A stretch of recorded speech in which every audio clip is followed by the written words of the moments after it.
की ओर ले जाने वाला। गुरु का अर्थ क्या है बच्चों? जो अज्ञानता रूपी हमारे जीवन में अंधकार होता है उसको दूर ले जाते हैं और प्रकाश रूपी ज्ञान को हमारे जीवन में लाते हैं। गुरु पूर्णिमा आषाढ़ माह की पूर्णिमा के दिन मनाया जाता है।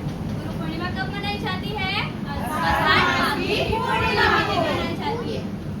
और गुरु पूर्णिमा को व्यास पूर्णिमा भी कहा जाता है क्योंकि इस दिन महर्षि वेद व्यास का जन्म हुआ था। इस दिन किसका जन्म हुआ था? महर्षि वेद व्यास का जन्म हुआ था। महर्षि वेद व्यास जिन्होंने वेदों को 4 भागों में विभाजित किया था। कितने भागों में विभाजित किया था? 4 ऋग्वेद, यजुर्वेद, सामवेद और अथर्ववेद।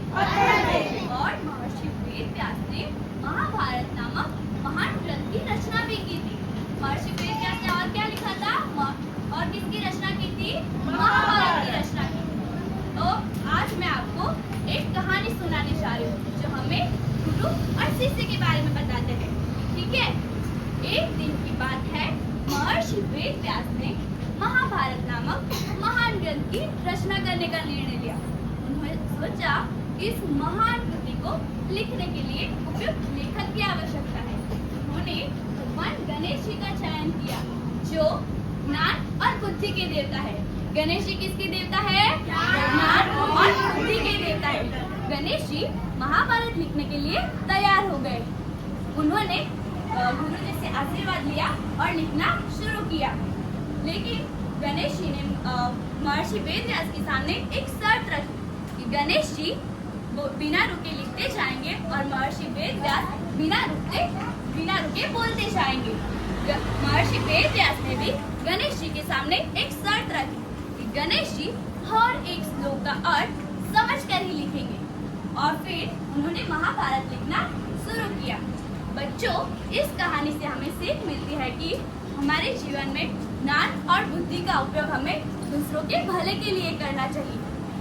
और हमारे जीवन में गुरु का स्थान बहुत ही महत्वपूर्ण होता है। प्राचीन काल से हम लोग गुरु पूर्णिमा मनाते आ रहे हैं।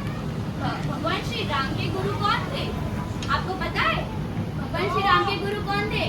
मैं आपको बताती हूँ। भगवान श्री राम के गुरु थे गुरु वशिष्ठ। कौन थे भगवान श्री राम के गुरु? गुरु वशिष्ठ। भगवान श्री कृष्ण के गुरु कौन थे? गुरु सांदीपनी। भगवान श्री कृष्ण के गुरु कौन थे? गुरु सांदीपनी। कौरवों, पांडवों और एकलव्य उनके भी गुरु थे। उनके गुरु कौन थे? गुरु द्रोणाचार्य। कौन थे? गुरु द्रोणाचार्य।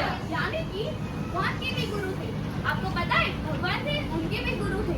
इसीलिए कबीर जी ने एक दोहा कहा है, गुरु गोविंदो खड़े काको लागू पाए, बलिहारी गुरु आपने गोविंदियो बताए। इसका अर्थ है कि यदि कभी गुरु और गोविंद एक साथ खड़े हो तो हमें सर्वप्रथम गुरु के पैर छूने चाहिए।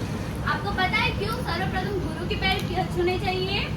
क्योंकि गुरु ही वो व्यक्ति है जिन्होंने हमें गोविंद यानी कि ईश्वर तक पहुंचने का मार्ग बताया। इसलिए हमें सर्वप्रथम गुरु के पैर छूने चाहिए।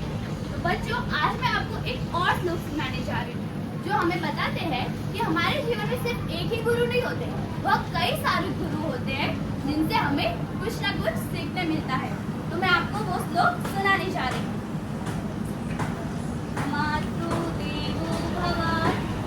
मातृदेवो भव मीन्स हमारी माता जो हमारी सर्वप्रथम गुरु होती है।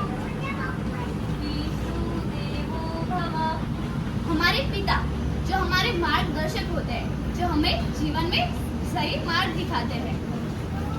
आचार्य देवो भव हमारे आचार्य जो हमें सिखाते हैं कि अज्ञानता रूपी अंधकार से ज्ञान रूपी प्रकाश की ओर ले जाते हैं।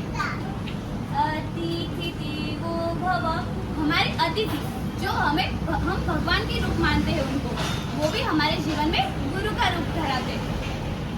आप सभी को गुरु पूर्णिमा की हार्दिक शुभकामनाएं। धन्यवाद।